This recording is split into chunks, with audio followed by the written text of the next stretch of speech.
आणि बाबाला येतेने प्रणाम करू. भगवान बाबा हनुमान जी को प्रणाम.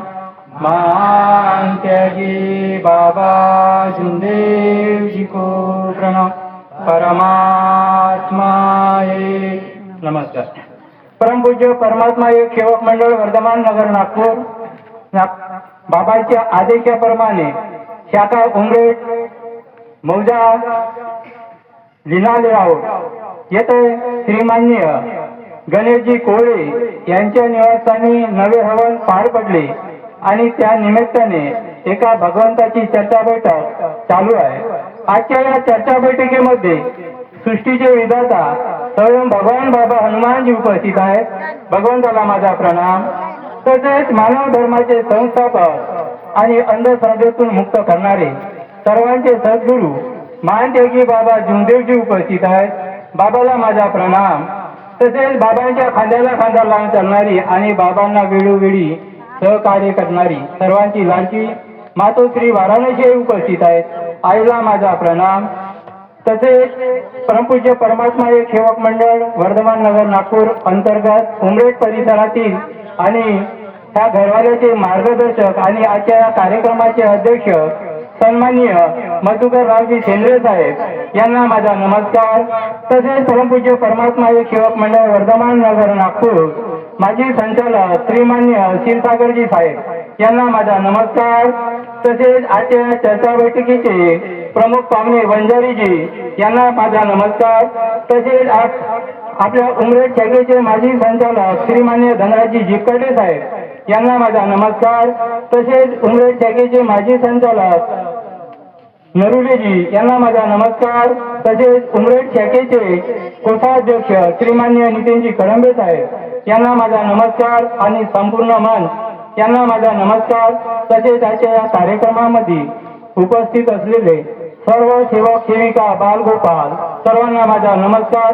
तसेच आजच्या या कार्यक्रमाचे संचालक श्रीमान्य हजारे साहेब यांना माझा नमस्कार. बघा आपल्या म्हणजे याच्या आधी प्रस्तावनामध्ये साहेबांनी सांगितलं आता सेवक दारूवाल्याजवळचे खर्रे खातात. ही गोष्ट सत्य आहे.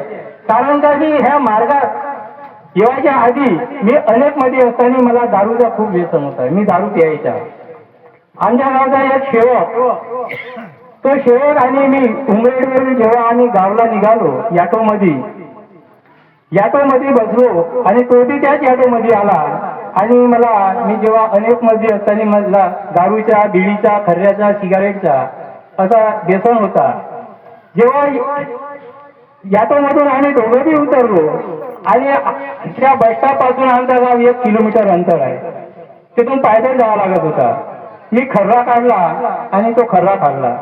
त्याने मला खर्रा मागितला पण मी त्याला दिला नाही. कारण का मला माहित आहे होता का परमात्मा एक मार्गामंदिरला हा सेवक आहे ना. दारूवाल्याच्या हातचा यांना काही जमत नाही म्हणून मी त्याला खर्रा दिला नाही. पण त्यांनी मला खऱ्याचा आग्रह केला. मी त्यांना सांगितलो का बापू रे तू परमात्मा एक मार्गामध्ये आहे आणि मी एक अनेक मध्ये आहे. मी दारू पिऊन मी तुला खर्रा देऊ शकत नाही. तो मला म्हणाला का काहीच होणार नाही तू खर्रा दे. त्याची जिद्द होती. कारण का भगवंताला काहीतरी घडवायचा होता. त्याने जिद्दीने मला खर्रा मागितला आणि मी तो खर्रा दिला. तो खर्रा खाल्ला आणि तो घरी गेला आणि मी आपल्या घरी गेलो. तेव्हा तो साध्या कार्यातच होता. तेव्हा तो पायटली उठला. त्याचे कार्य चालू होते आणि चुलीबाजी जाऊन दात घासत होता 5:15 दरम्यान. तेव्हा त्याच्याजवळ त्याची मुलगी बी बसली होती. ते दात घासत असताना कसा तो चुलीवरचा हंडा कडता हंडा कसा गलंडला आणि तो कमरापासून इकडे पायाकडे पूर्ण जळून गेला. पण त्याच्या मुलीला थोडसा एक बी त्या पाण्याच्या थेंबाचा आस लागला नाही. त्याने दवाखाना गेला पण आराम काहीच नाही पडला. 5-6 दिवस होऊन गेले. मार्गदर्शकाने सांगितला की बाबू तो कुठेतरी चुकला असेल. तेव्हा ते चूक त्याच्या लक्षात आली आणि ते चूक मार्गदर्शकाकडे जाऊन सोडवली आणि परमेश्वराला माफी मागितली. त्यावेळेस त्याला आराम मिळाला. हर सेवकांनी लक्षात ठेवायचं आहे का आपण मार्गात कशासाठी आलो आहोत?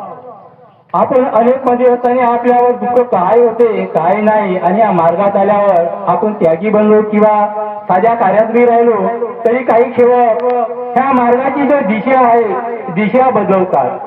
आपल्याला ह्या मार्गाची दिशा नाही बदलवायची, तर आपल्या अंदरची दशा बदलवायची आहे.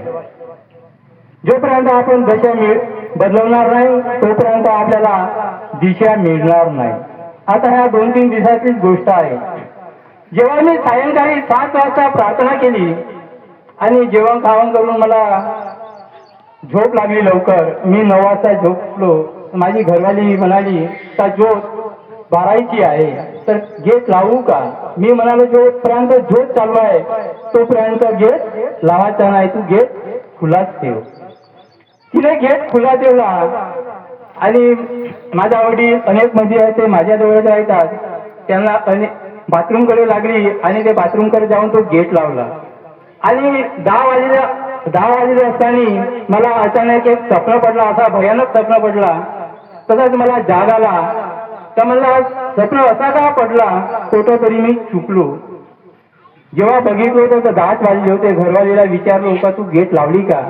तर नाही म्हणे. म्हणलं तू गेट लावली होती म्हणूनच मला असा स्वप्न पडला. जेव्हा मी अजून तिला विचारलं ती म्हणाली का मी गेट लावलाच नाही, तर मला झोप लागत नव्हती. मी म्हणलं मला झोप का नाही लागत. तेव्हा अजून मी उठलो आणि पाहिलो तर गेट बंद होता. जेव्हा तो गेट फोडला तेव्हा मला झोप लागली, कारण का ज्योत चालूच होती. आणि जेव्हा ते ज्योत विजायची होती तेव्हा अजून मला जाग आला. पाहिलो तर रातचे 11:15 वाजले होते. 11:15 वाजता ते ज्योत बारली किंवा त्याच्या बाद गेट लावला. मी म्हणला असं कुठंतरी काहीतरी मी चुकलो, म्हणून ही ज्योत 7:30 वाजतापासून ते 11:15 वाजेपर्यंत चालू का राहील. काहीतरी परमेश्वराला घडवायचा होता, काहीतरी चिन्ह दाखवायचा होता. एवढे बोलून आपले 2 शब्द समाप्त करतो. सर्वांना माझा नमस्कार.